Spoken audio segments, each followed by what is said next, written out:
Maintenant, on va étudier les oscillations électriques libres amorties. Donc, on va étudier la décharge d'un condensateur à travers un dipôle RL. Donc, pour cela, on va utiliser le matériel suivant. Donc, un générateur de tension idéale de FME égale à 6 volts. Évidemment, un commutateur, interrupteur à double position. Un condensateur de capacité C. On va choisir C égale 4,7 microfarad. Et un conducteur ohmique de résistance variable. Je vais commencer par la valeur grand R est égale à 100 ohms. Et une bobine d'inductance L égale 1 hori et de résistance interne P égale à 12 ohms. Donc, dans la suite, on va visualiser ensemble la tension UCDT sur CH1.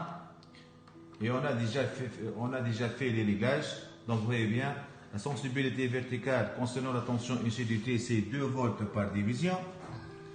Donc, et on va visualiser sur CH2 la tension aux bornes du résisteur.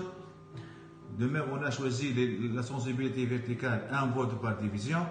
Et la tension, évidemment, la tension visualisée sur CH2, c'est une tension donc inversée. Vous voyez bien, on observe sur l'écran, sur la liste du menu du CH2, couplage essai, limite off, et en bas, inversé on.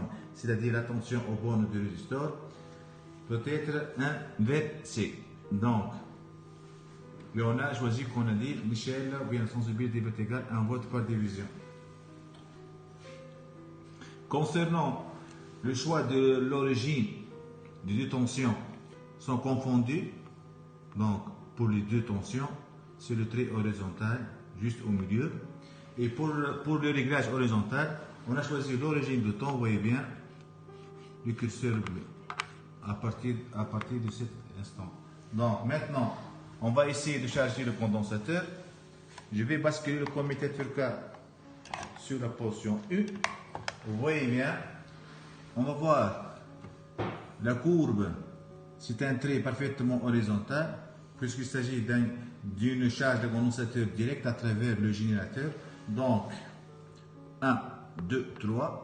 3 fois 2, donc vous voyez bien que UC passe directement de la valeur 0 à la valeur E qui est égale à 6 volts.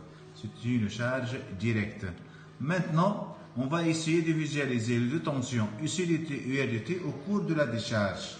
Donc, je vais basculer le commutateur dans la position 2.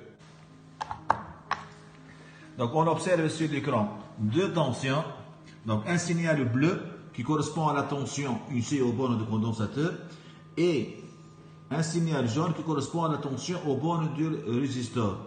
Et n'oubliez pas que d'après le branchement de l'oscilloscope, on va visualiser la tension moins IR. C'est pour cela qu'on a appuyé sur le bouton inverse de CH2 pour visualiser directement la tension UR. La question que se pose, est-ce qu'on peut visualiser la tension aux bornes de la bobine? Donc, nous connaissons que d'après la loi de May, UCDT plus URDT plus UBDT égale à 0. Par la suite, UB est égal à moins UC moins UR. C'est pour cela. On va essayer de renverser la tension UCDT au niveau de CH1. Donc, j'appuie sur CH1. Vous voyez la liste du menu. Et je vais inverser la tension visualisée sur CH1. Par la suite, on va obtenir moins UC sur CH1. Et je vais éliminer l'inversement du signal de la tension UR sur CH2. Donc, je vais appuyer sur CH2 et je vais éliminer cette inversion. Donc, je vais visualiser sur CH2 moins UR. Maintenant, je vais faire la somme. Donc, maintenant, vous voyez directement sur l'oscilloscope, les deux tensions, on va observer ici moins UC, la courbe bleue, et moins UR, la courbe jaune. Donc, maintenant, je vais faire la somme de ces deux signaux par le bouton. On appuie sur le bouton Mat. Et je vais faire la somme source A plus source B. Donc, on va obtenir un signal rouge. Vous voyez bien le signal rouge qui correspond directement à la tension UB de T. Donc, c'est la courbe rouge. Si on veut éliminer, par exemple, la tension moins UC,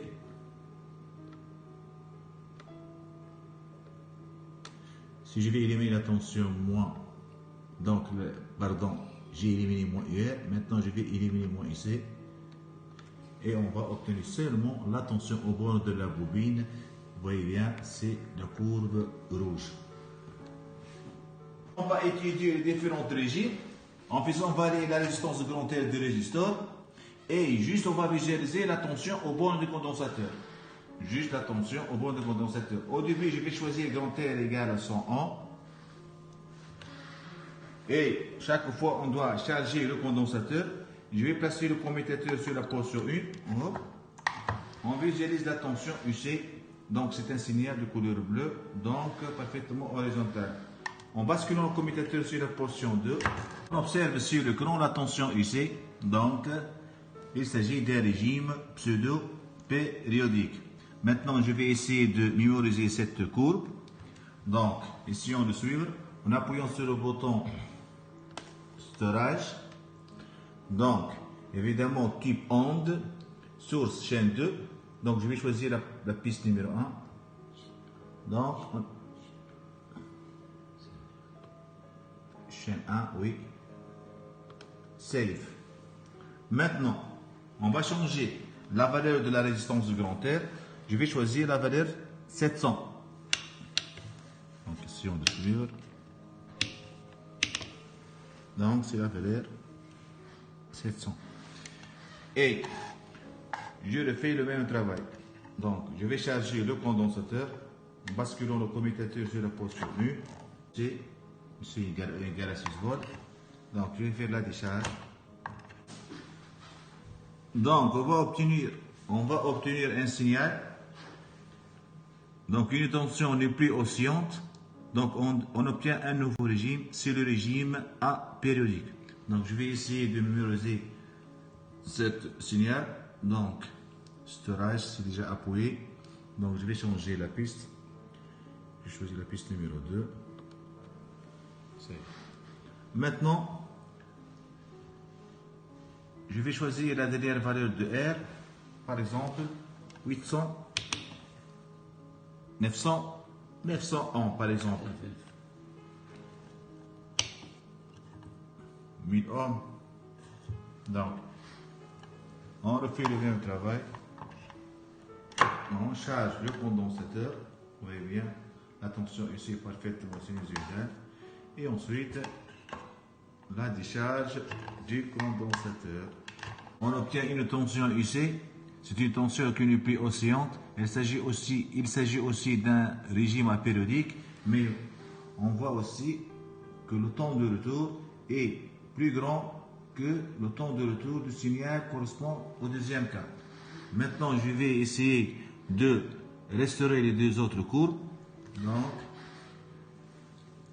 on appuie sur le storage. Donc, puis F5. Donc, on va charger. Je choisis la référence A. Donc, vous voyez bien, c'est la tension UC, la première courbe qui s'agit du régime pseudo-périodique correspond à la première valeur de R qui est égale à 101. Donc, référence B. Donc, essayons de suivre. Donc, on obtient trois signaux. Donc, le premier signal qui correspond au régime pseudo-périodique, qui correspond à la plus faible valeur de R égale à 101. Ensuite, un régime apériodique qui correspond à R égale 700 Et finalement, le troisième régime, c'est un régime apériodique avec un temps de retour plus grand. C'est un régime apériodique qui est très lent, qui correspond à R est égal à 1000 ohms.